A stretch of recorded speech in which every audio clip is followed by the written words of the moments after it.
Every town has its secrets, right? Most of them stay buried deep, completely out of sight. But then the unthinkable happens, and someone just vanishes. Welcome to This Explainer. Today we're stepping directly into the shoes of lead investigator Detective Ryan to walk through a really chilling case.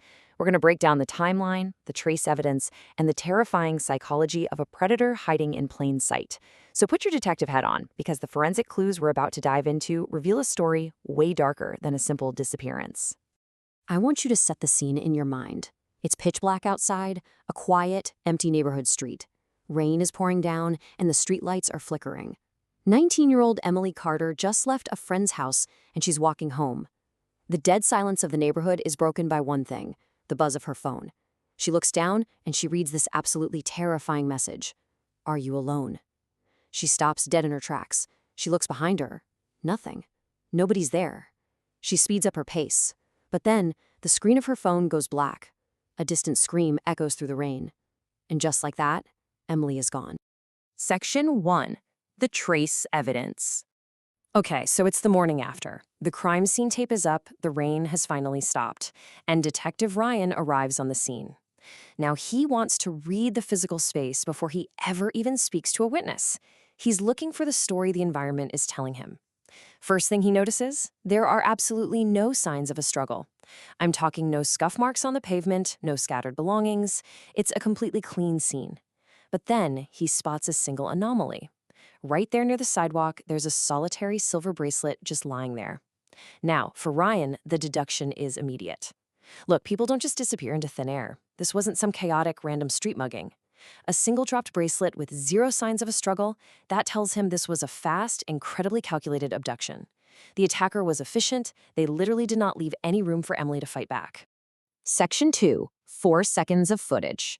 Canvassing the neighborhood yields almost nothing. Seriously, almost everyone says they saw absolutely zero, but one neighbor kinda hesitates.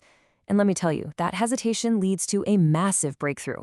This neighbor remembers hearing a car right around midnight, a black sedan. No license plates. Bingo. This gives Ryan a vehicle profile and points him straight toward the digital evidence. He pulls nearby security footage, and man, it brilliantly illustrates the terrifying precision of this stalker. Check this out. At exactly 11:57 p.m., a shadow appears. The vehicle enters the frame for just 4 seconds, and then it's gone. The driver didn't hit the brakes suddenly or just pull over at random. No, they stopped precisely in the shadows.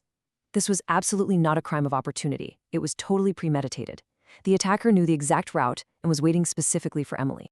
Section 3. The warehouse discovery. 3 incredibly tense days go by. Following the digital trails, tire tracks, and putting together a geographical profile based on the sedan's escape route, the police narrow their search. They end up reaching an abandoned warehouse right on the edge of town. And the sheer scale of the obsession inside, it becomes clear immediately.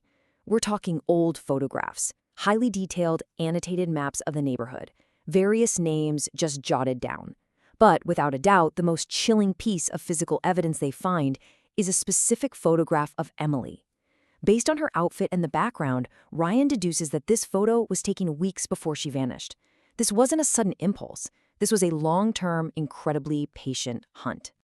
Staring at that photograph of Emily, the horrifying truth hits Detective Ryan like a ton of bricks. She was being watched. The forensic profile is totally complete now. You have the quick grab, the silver bracelet, the vehicle waiting perfectly in the shadows, the weeks-old photograph. It all points to an extreme, hyper-focused stalker. But then they find a hidden room. They force the door open, and inside they find Emily. She is alive. She's scared, obviously traumatized, but she's alive. And she reveals the darkest twist of the whole case. The person who took her wasn't some random stranger passing through town. She had been followed for months by someone living right in her own neighborhood. Section 4. The Wall of Names. So, the suspect is immediately arrested, and Emily is saved. For a second there, it feels like a total victory, right? All that meticulous forensic work paid off. But as we know, a good detective never stops looking at their environment. As Detective Ryan is getting ready to leave that warehouse, his flashlight catches something else lurking in the shadows of the building. Think about Emily's pattern. We had one targeted photo, a known victim from the suspect's neighborhood, and a timeline of months of stalking. But on another wall in that warehouse, Ryan finds an entirely unknown pattern, an expanding timeline, multiple different names scrawled on the concrete. just a massive wall of unseen photos featuring completely different people. Emily's case? It wasn't an isolated incident at all. Her stalker's meticulous patient methodology was actually part of a much larger, much darker web. Taking down one stalker and finding Emily really felt like an ending. But, well, some mysteries end while others only reveal the beginning.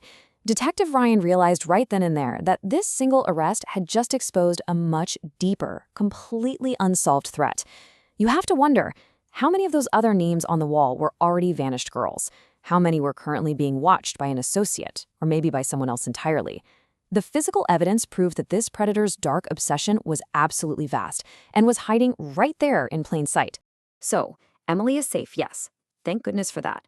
But looking at that wall of names, Detective Ryan knows his work has literally only just started. So, I want to leave you with this to think about. If a predator can quietly watch a neighborhood for months, perfectly timing a 4-second abduction down to the wire, who else is on that wall? And who could be the next to vanish? Keep your eyes open.